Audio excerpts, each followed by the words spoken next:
Okay. Good morning, everybody. For the ones who were not at the previous session, I'm the CEO of the Thomson Reuters Foundation. I'm Monique Villa. And we presented a poll that we have just done and published today on what are the best countries to be a social entrepreneur. Every year, the Thomson Reuters Foundation conducts a perception poll, and this year we decided to shed light on your job and what you do.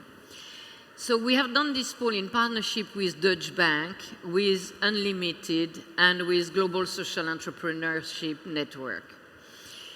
It's a perception poll, and it's the first of its kind. It ranks the best nations for social entrepreneurship and identifies also the best hotspots. The full findings of these polls are available on trust.org, which is our website. So trust.org, you will find everything on the poll and all the graphic. Why we did this poll? We did it because we all know in this room that social entrepreneurship is growing around the world, but we also know that the sector remains very little known and not that well understood. This is a massive loss of potential. The purpose of the poll is to shed light on social entrepreneurs so that the general public, investors, and government can better understand its powerful impact. We published it today in London, and it has been taken all over by the press because we are Thomson Reuters Foundation, and we are distributed on Reuters Wire, so it goes everywhere. So already we have shed light on these issues.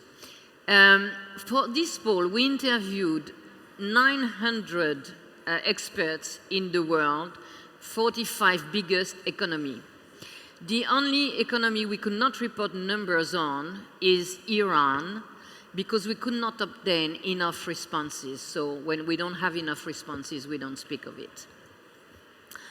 Participants were asked whether they were in the condition to grow their business, they had access to funding, they had government support, the general public understood social enterprise, the sector was gaining momentum. The three top countries are expected. It's US, Canada, and Britain in that order, followed immediately by Singapore and Israel. Turkey came in the last, Turkey is the last one, the number 45. But also Venezuela, Brazil, and Ireland have done very poorly, essentially because government policy doesn't support social entrepreneurs and innovators. Social entrepreneurship is gaining momentum globally, with 85% of the experts surveyed saying the sector is growing. Well, that's the good news. The main challenges identified by the participants are lack of public awareness, access to investment, and government understanding. Women seem to have smashed the glass ceiling in social entrepreneurship. 68% of those polled said women are well represented in management. However, only 48% women were paid the same as men. And as we know, it's a crucial issue for women, not only in the United States, but all over the world. Asian countries are best for women, from far. Philippines, number one. Malaysia following, with China, Hong Kong, Indonesia, and Thailand taking the five of the top 10 slots in the women ranking. So if you are a women social entrepreneur, your best place is Asia. The leading hotspots for social enterprise are Berlin, London, Hong Kong, Santiago, and Nairobi. To discuss the findings of the poll, I am joined on this panel by three very interesting guests. Catherine Denton. She's the Director of Strategy and Influence, I love that, at UnLtd. It's a UK-based organization that supports social entrepreneurs worldwide.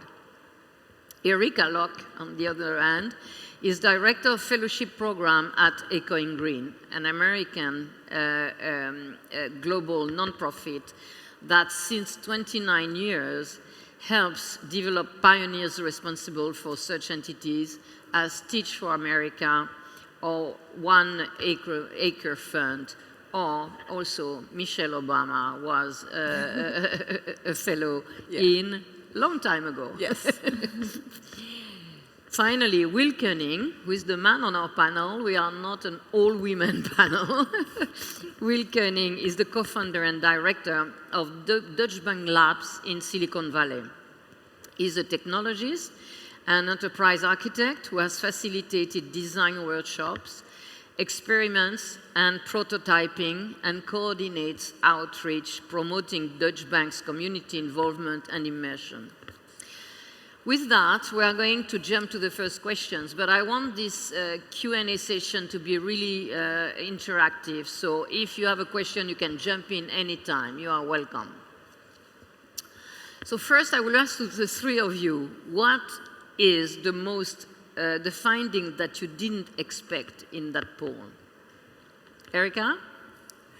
Sure. So we at Echoing Green are supporting leaders of these organizations, and we hear a lot of their challenges on a pretty regular basis. And one of the main challenges that we hear a lot is how easy it is for them to attract staff, and that was one of the poll questions. So specifically, looking at the countries that were ranked pretty low, it was surprising to see that some of them, while they were ranked low in being able to attract staff, they also ranked high in being able to attract funding. So I saw a little bit of a dichotomy there. Will? I think one of the most striking aspects was the access to investment funding in countries like Israel, Chile, South Korea. What was comparatively low when you look at the other numbers for things like government sponsorship, talent, and especially Israel, with its moniker of startup nation, you would think this would be a fairly consistent finding. And the correlation that I made was there seemed to be a low level of general public understanding around social entrepreneurship, perhaps intermixed or confused with charity, which, given economic conditions and stuff, can be either seen as favorably or not. And as a result, I think there's just this opportunity to better clarify funding opportunities for social entrepreneur-focused organizations. Yeah, one of the challenges, as one of the experts polled by us, was when he said, when you mention the word social, investors become dumb, blind, and deaf. So it's a big challenge, obviously. Catherine? Yeah, there was so much. When you actually dig into the details, there's just so much to discover. I was absolutely delighted by the result of women coming through in Asia. What a wonderful thing to see. There's so much momentum in Asia. I was actually expecting to see that more in the mainstream poll. So I'm really looking forward. I hope that we're able to do this poll again to see how it changes over time.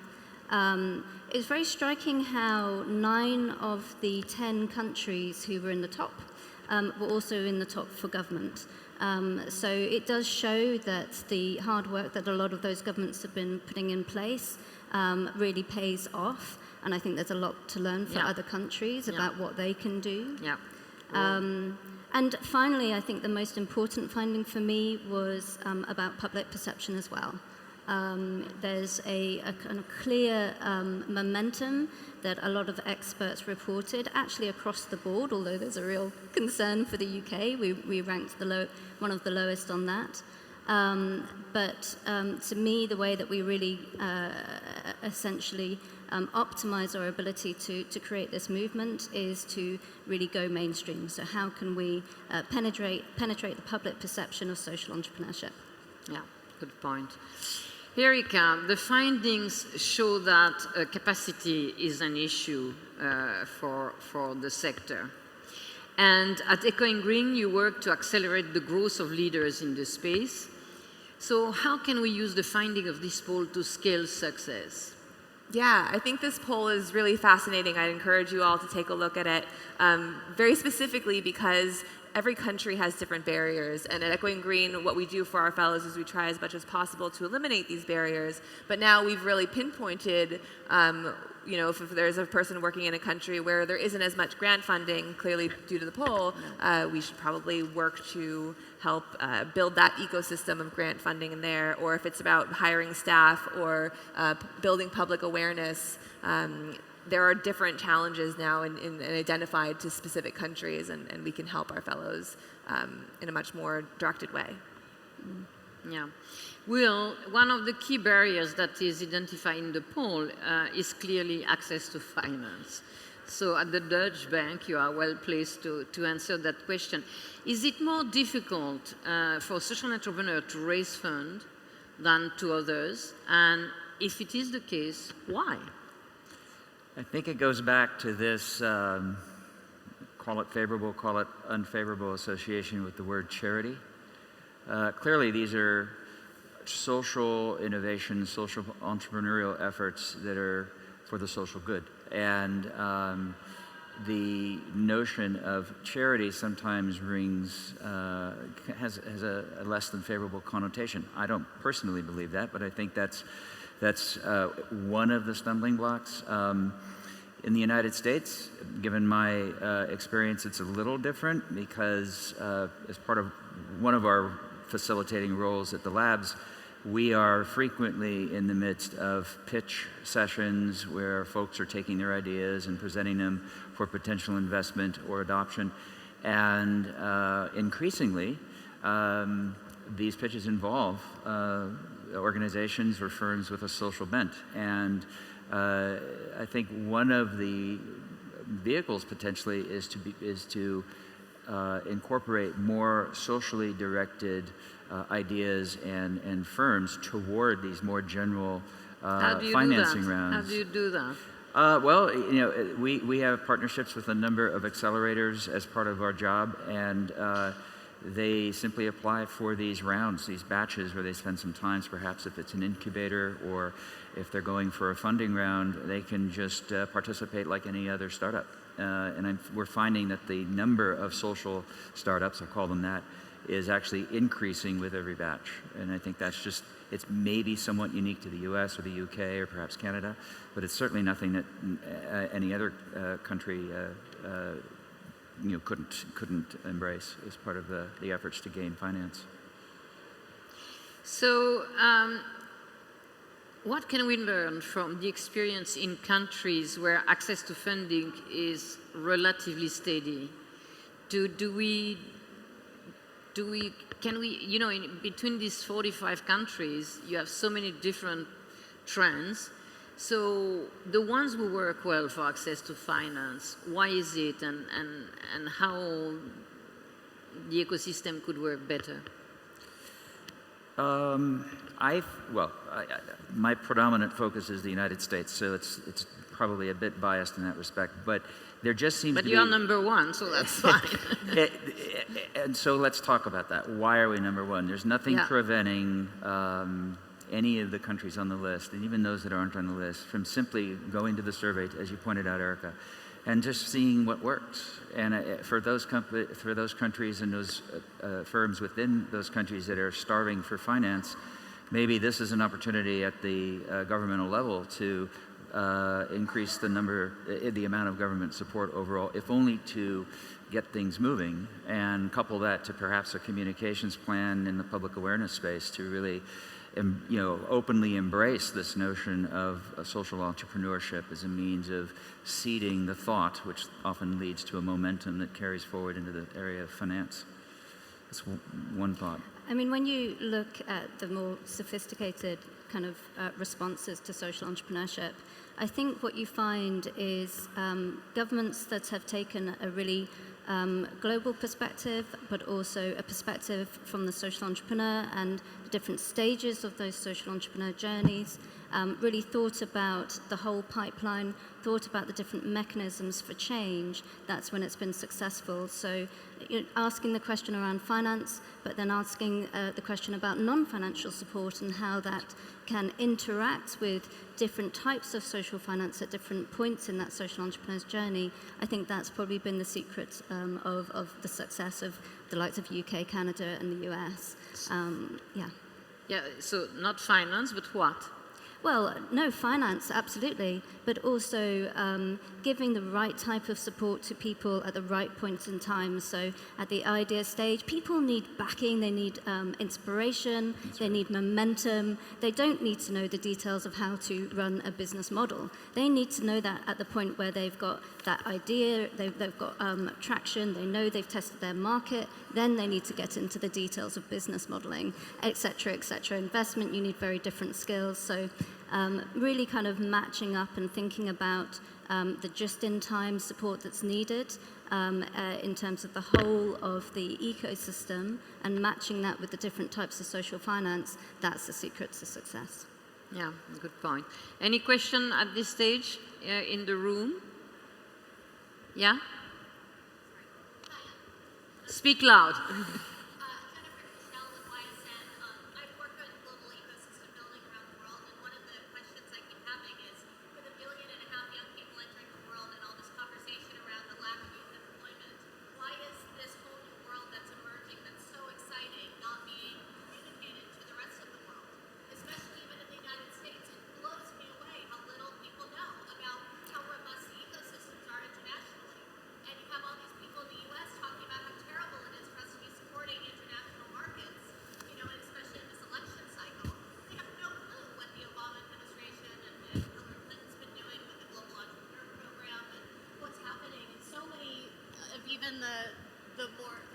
zones.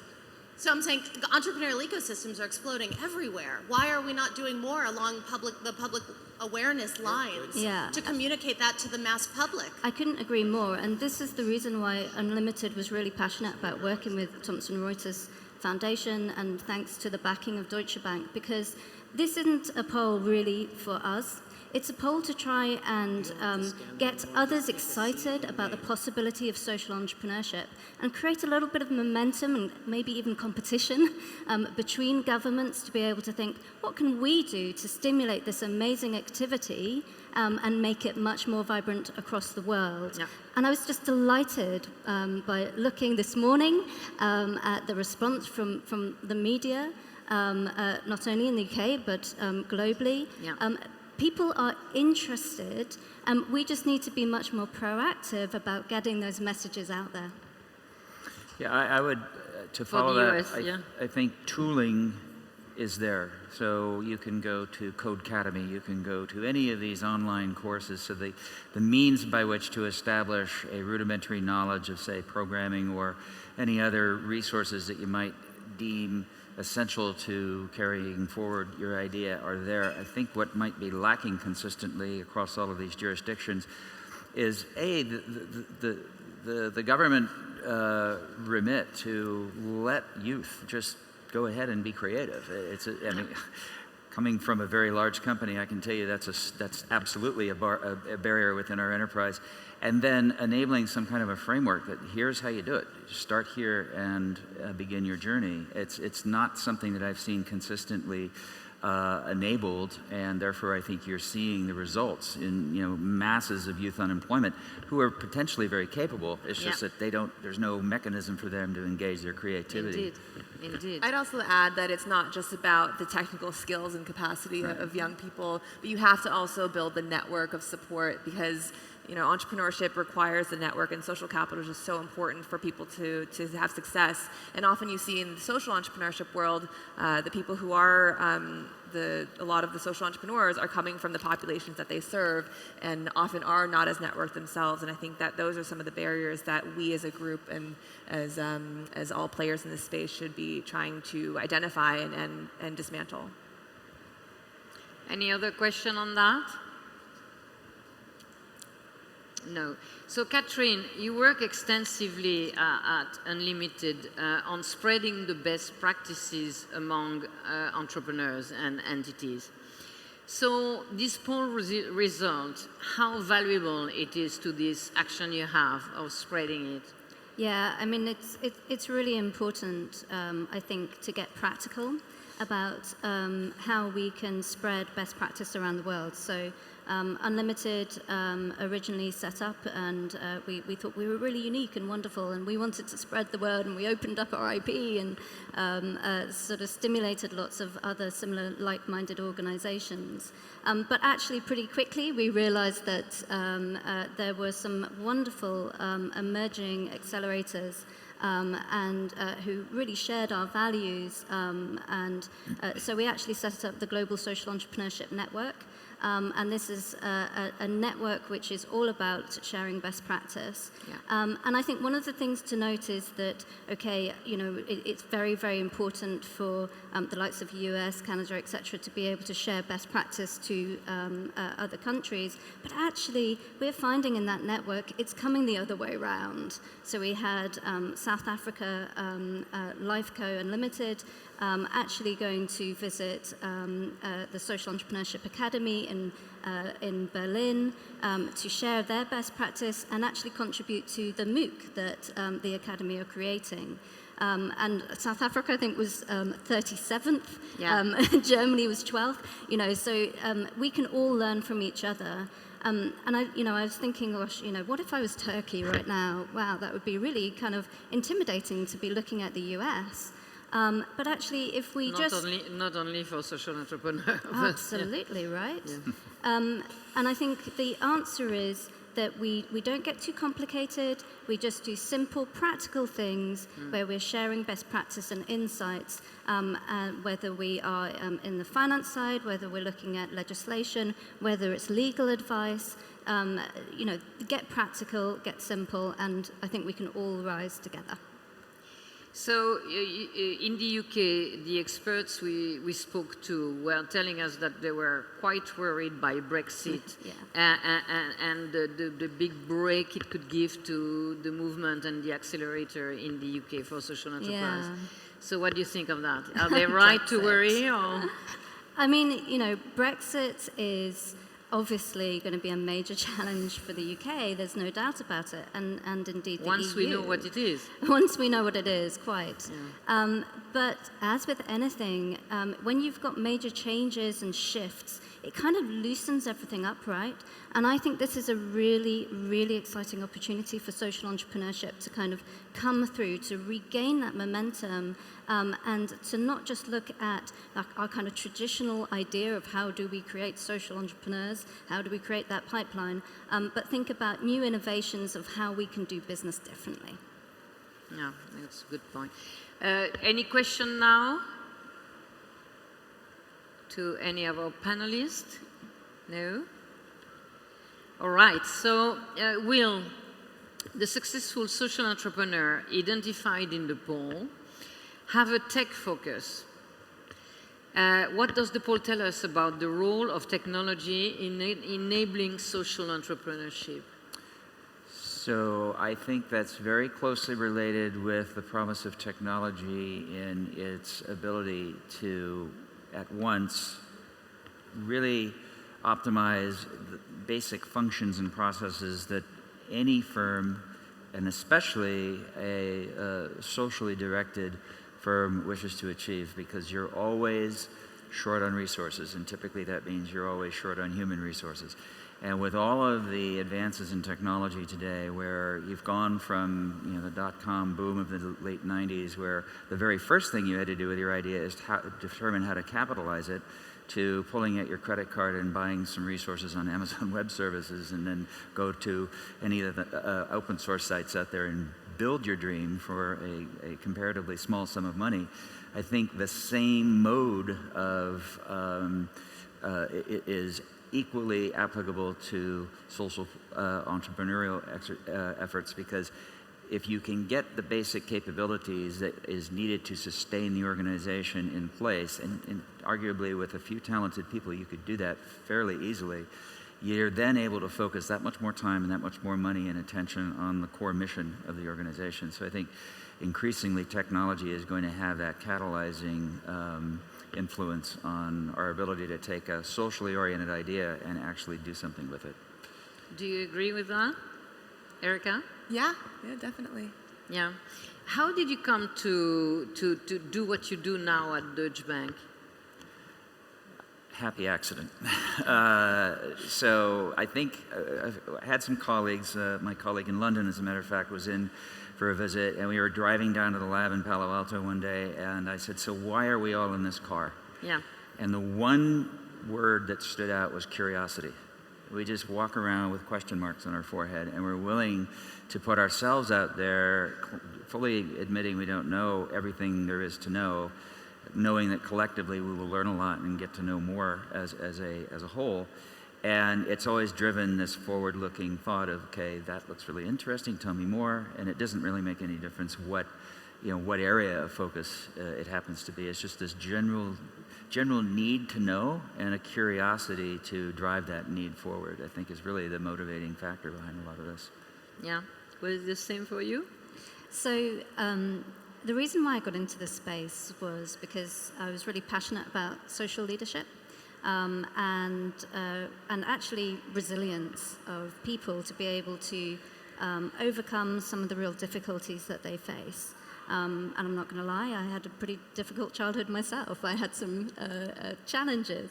I lived in an attic for many years as a child because we didn't have enough money to be able to have our own place.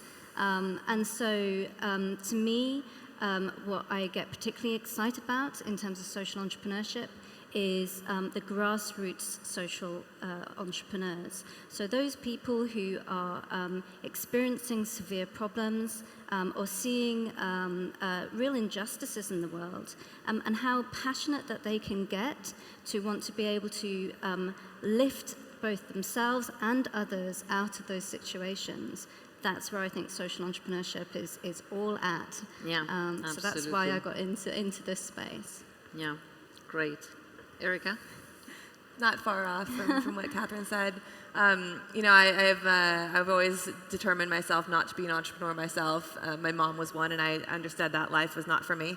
However, I think that there's something fascinating about entrepreneurship, and specifically about the leadership, the human side of entrepreneurship, and where Echoing Green plays is really early stage, and it's just so interesting the changes and the challenges that you see from them. Are varied across, of course, what we do. We fund people who do things across countries and program areas and structures. But there's a lot of throughputs and lines that you can draw across. And for me, because I like the ideas of pattern recognition and optimization of processes, I think there's a way to kind of combine my love of operations with working with really interesting and different social entrepreneurs in very different contexts. So I'm learning every day, and that's also fascinating too. So at Echoing Green, I mean, you are identifying the best. You try to identify the best and then help them. So what are the qualities that you look at first? It's a great question, and a shameless plug for the Echoing Green application, which opens in 2 weeks. So if any of you are looking to apply or know anyone to apply, please look at our website, but also the trust.org website as well. We look for 8 qualities in a social entrepreneur, and 4 across the individual, 4 across the organization. Individual also weighing a little bit heavier than the organization as well. So we're looking for leaders, demonstrated or leadership potential. We're looking for those who have resilience, people who can bounce back from failure, because we all know early stage social entrepreneurship is not easy. The third piece is having the passion to do your work, the purpose and the drive in your life to serve the community that you're serving, and in that way. And the fourth, which I think can't be discounted either, is resource magnetism. And that really is the ability to, you've probably seen the entrepreneurs who are pitching. It's the ones who can go into a room and sell you on their idea, even though you know nothing about whatever they're trying to sell you on. But there's that intangible quality about them, and that's something that we see, and we do in-person interviews to be able to see that. Then, of course, on the organization side, it's the very typical, is the importance of the idea or the problem that they're solving, the impact of the solution that they're proposing, the innovation. Again, we're looking for things that are truly different and interesting and innovative, and the sound business model. But I think that is probably the least important of the qualities, because at an early stage your business model is going to change and many times over. So that's our criteria, but I think beyond that, that's not enough of a recipe for success. I'm going to hit back again to the idea of networks. I think that's just so key to what we're trying to do as Echoing Green, building this community of entrepreneurs and connecting them to the greater network. But I think that there's more people out there who don't have that access, and we're figuring out as an organization too, how do we build more of an ecosystem for both our fellows and those who are not as well. Questions on this? Did you? Yeah. I think it was the person behind you, and then you will ask your question after. Hello.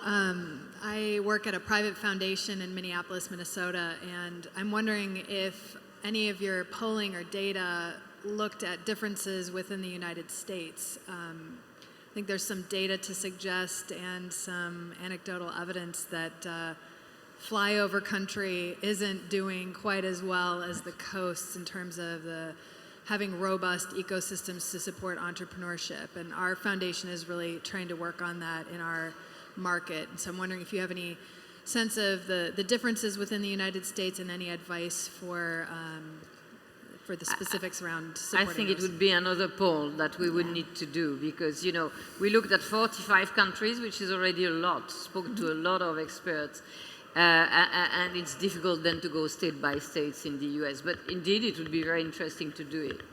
Yeah. It was interesting to hear you talk about Could you tell us who you are Sure. and what you do? My name is Jana Oberdorf, and I work with Erica at Echoing Green. It was interesting to hear you talk about the findings as it relates to women in social entrepreneurship. And sort of, as you said, women have cracked the glass ceiling in social entrepreneurship. How does that sort of compare to what you guys are experiencing in the day-to-day? I know that at this conference in the last few days, a lot has been discussed about engaging more women in this sector. I attended a session yesterday on Women Tell All from the sort of investment perspective. So how does that poll finding square with what you're sort of seeing in the day-to-day? Is gender one of the things you look at when you help social entrepreneur? Yes. I mean, Do you take these lenses or not at all? I don't notice it. I don't notice it at all. You don't? I was just thinking about that. At least, given the good fortune that I have in my job of just perusing the landscape of ideas, there's a general tendency in technology, it's male-dominated, To ignore women. but the ideas, when it's those folks that really come up with the ideas, honestly, I think if it's a woman that is presenting, there's a really resilient, clear message, and I think it is simply because of we're different genders. We see the same thing from a different point of view, and more often than not, I see a really clear, perhaps even more heartfelt message being sent. And it could be the same topic, and so when it comes to impactful presentations or impactful pitches, I think in there you've got parity, and then there's that heartfelt aspect that I think is often the differentiator. Okay, Catherine, you have gender lenses when you do? So when it comes to the actual selection, we don't. We're looking at the passion, the ideas, many of the similar criteria that Erica was talking about. But we do take a gender lens when we're looking at our success. So we're really interested in the UK in the fact that we have a much higher proportion of women applicants for our social entrepreneurship than other mainstream entrepreneurship prizes. So there's something definitely going on there. But one of the things that's of real concern is that when we are looking at our programs which are about scaling and access to social investment, suddenly we see a drop-off. And we've really done a huge amount of work to work out why. Is it about the way that we do our call-outs? Is it about the criteria or the panel who we have doing the selection? And I think there's actually a mixture of phenomenon going on, not least of which is actually, I have to say it, confidence. Confidence of these women to think that, yes, they can achieve scale. They can engage with these markets in, bigger, new ways. They can talk to investors. And what we find is that when we get people to that place of confidence, they often do the best because they're so passionate, they're so clear. I'm not saying necessarily that all women don't have an ego, of course they do, but they seem to have a better sense of the many people who are able to create this social venture. And I think that carries them through into the longer term. So there is something interesting going on. I think that we have to be conscious, particularly at the scaling end. And I'm really, really interested in the results because I'm going to be very quickly looking at what's happening in Asia and trying to determine are there any things that we can learn from those economies and the accelerators that work in that area that we can apply for women in the UK. For the ones who have not seen the poll, Asia is the place to be when you are a woman, social entrepreneur, obviously, with Philippines and many other, but Philippines first ranking for women entrepreneur, and then 5 of the biggest countries in Asia in the top 10 of all the world. So it's interesting. Erika, you have something to add to your colleague? Sure. I mean, you know this already, but I'll say to the rest of the room, and piggybacking off the poll, having U.S. Ranking last in terms of women in equal pay in social entrepreneurship positions, we saw not only about pay, but about funds raised in our data. We have applications every year in the thousands, so we're able to take a cross-cutting look at our data across gender. And this past year, we saw even within the same stage of an organization. So I think this was in the pilot testing stage, or beyond the proof of concept stage, women raised in the U.S. half as much as their male counterparts within that stage. And I think that's something to say about that while the women might be equally as represented, because we do see 50% of the applicants being women, they're not raising enough money. They have these barriers from the start against them. Yeah, good point. Any other question on that? No? Okay. What was also striking in that poll is that the lack of government understanding and support to social entrepreneurship is seen as a big obstacle by all the experts we interviewed. So why is that? And why can't the industry of social entrepreneurship, disrupt this aspect of the status quo and need government help? Why it's not happening?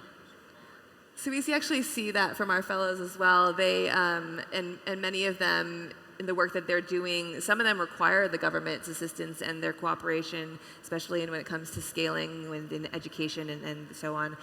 But quite often they figure out ways around the government, and I think that's something that is really true of governments, especially that aren't supporting of social enterprises. They just have to figure out ways around it. But the hope is that more and more of them can get together and figure out ways to influence the government to change their practices.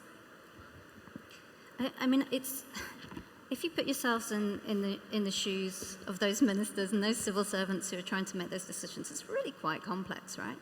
And one of the things I learned very quickly was you can't take a cookie-cutter approach to the changes that governments can put in place in terms of legislation, regulation, etc.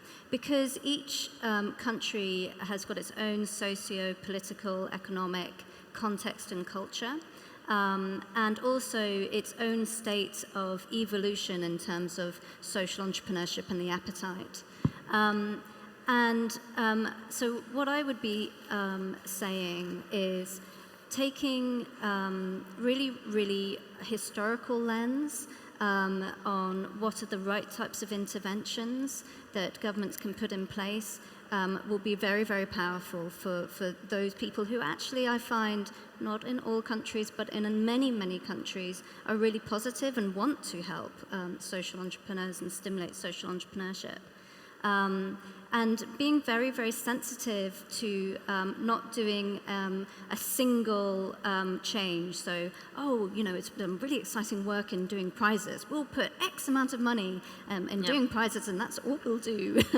When that's the wrong intervention, then that can be really, really problematic. So it looks that there is a good opportunity for research on trust law, cross borders, on what it is that the government do well or not, and comparing a few countries.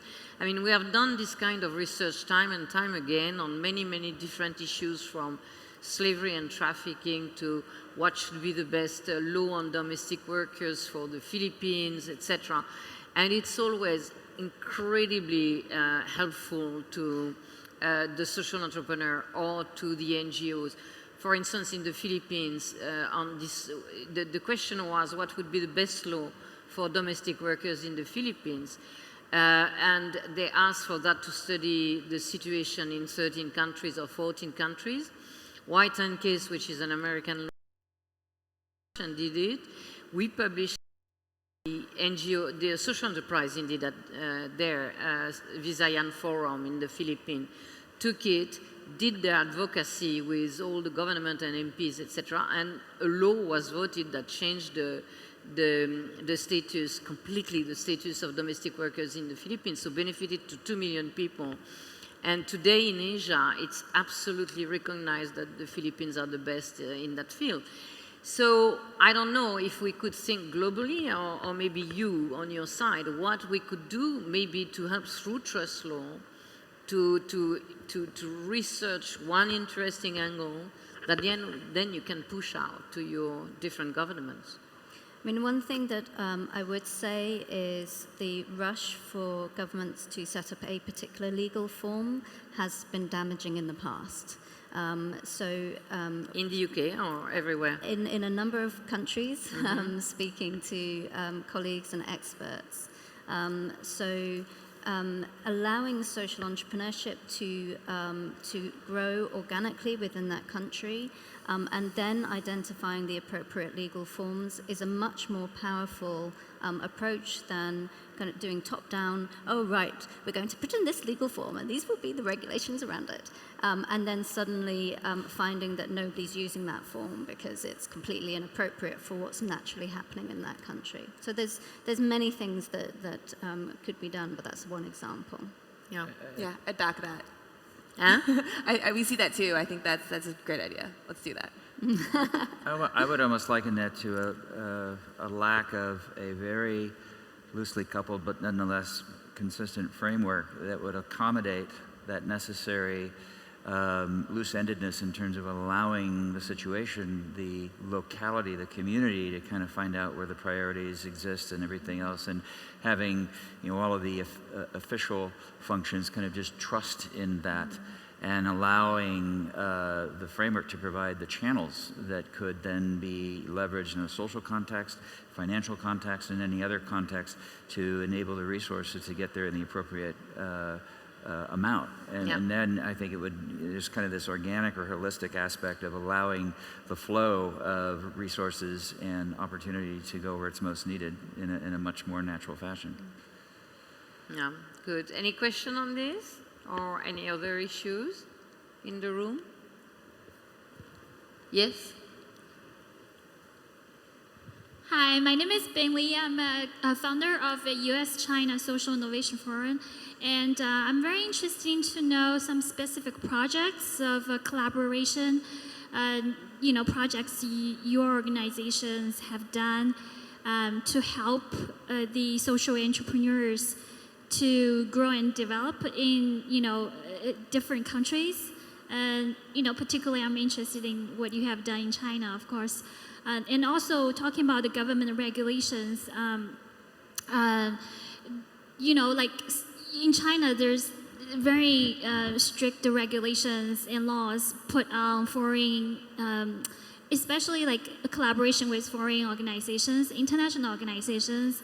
But then meanwhile, they are also pushing forward the innovation overall, and also as well as put some efforts in social innovation, social entrepreneurship development as well. So I just wanted to know, like, you know, your projects you have done, as well as the strategies and initiatives you have taken to help to develop that movement. Thank you. Yeah, one of the things I was mentioning was the Global Social Entrepreneurship Network. And in that network, we have a partnership, one of our members, NPI China.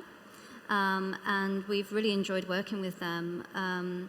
We essentially have been helping them to start up a program which supports social entrepreneurs in China, grassroots social entrepreneurs, to get grant funding and support, non-financial support, access to networks, mentoring, you name it. And they're looking to grow their activities. I think in answer to your question about how to stimulate social entrepreneurship in China, one of the things that we have learned very quickly is that the context is so different that you have to work with the partners like NPI China, but other partners.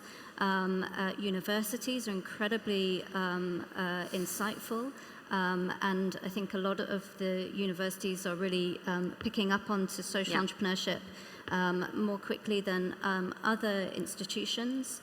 To really take an ecosystem perspective, as I was describing, and not only look at the legal regulations and institutions that can be set up, but thinking about how to stimulate and inspire individuals in the communities to step forward, because ultimately it's them, right? It's the people who are doing the work who we need to grow and develop, and all of the systems and structures around them is simply to help them to do what they do best.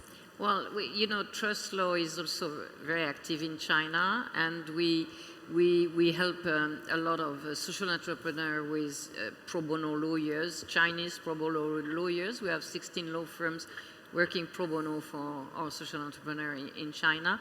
And what we notice, it's very dynamic, and it's easier to do things in the field of social entrepreneurship in China than in the field of NGOs, obviously, where you cannot be helped by foreigners, etc. So I think it's just going to grow a lot as soon as possible in China. Yeah. Anything to add?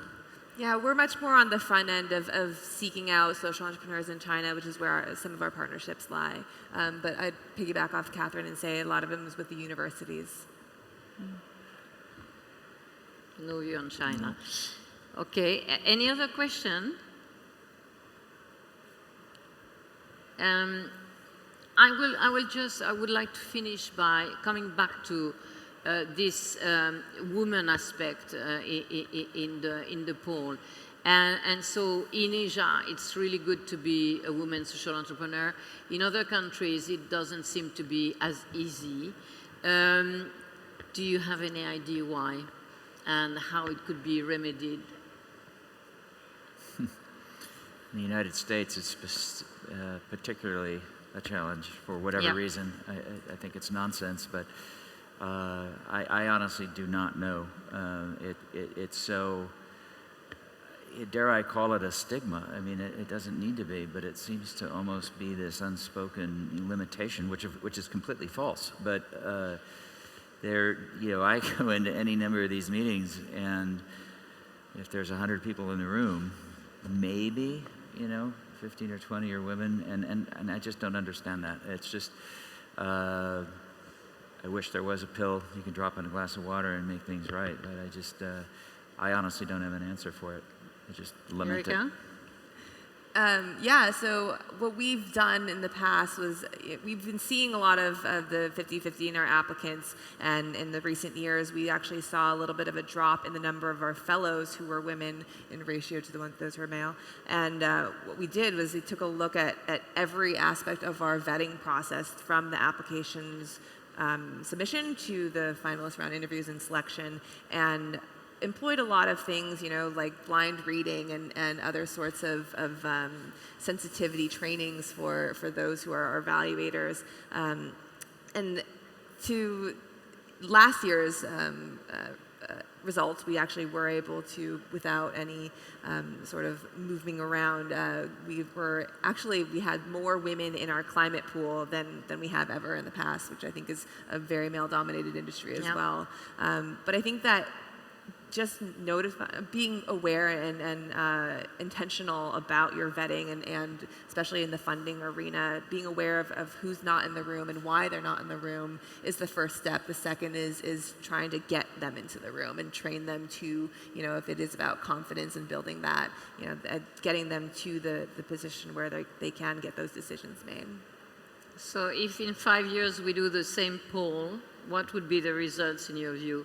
US will be still in the first place, and what do you expect? Do you expect a big boom of social entrepreneurship, or how do you see the future? So I can't wait. I mean, I really, really hope that we get to do this again and again. I think we're going to see changes, and I hope that we see changes. I want to see actually Asia, but also South American countries coming through. I think that there's a real interest. Chile was in a very good position, absolutely, absolutely. So I expect that they will start to rise up. And I'm also really keen to see African countries start to come through. And so I'd like to do more work in the future around Nairobi that. as one of the 5 hotspots. Absolutely, absolutely. So I mean, it's a poll, right? So there'll always be winners and losers. But I will be constantly looking at not just who is in the top and who is in the bottom, but really at the percentages that sit behind that. Because what we want to see is everything rise together, right? Yeah. It's not really about the changing of positions that matters. It's about the fact that we are all increasing in our perception of how amazing this phenomenon is and how it can change the world for the better. And that investors don't become dumb and deaf and blind. I think what's interesting also about this poll is that it's probably going to incite a lot more research into digging into deeper of why some of these things are happening, and perhaps even you were asking about even taking apart the U.S. and saying, is it about coastal or non-coastal, and are there differences amongst those as well, and maybe even thinking about expats and non. We just got that question from someone backstage. There are really interesting things, nuggets here that you want to take apart. Okay, great panel. Thank you. I think we can thank them really, and thank you for being here. Thank you.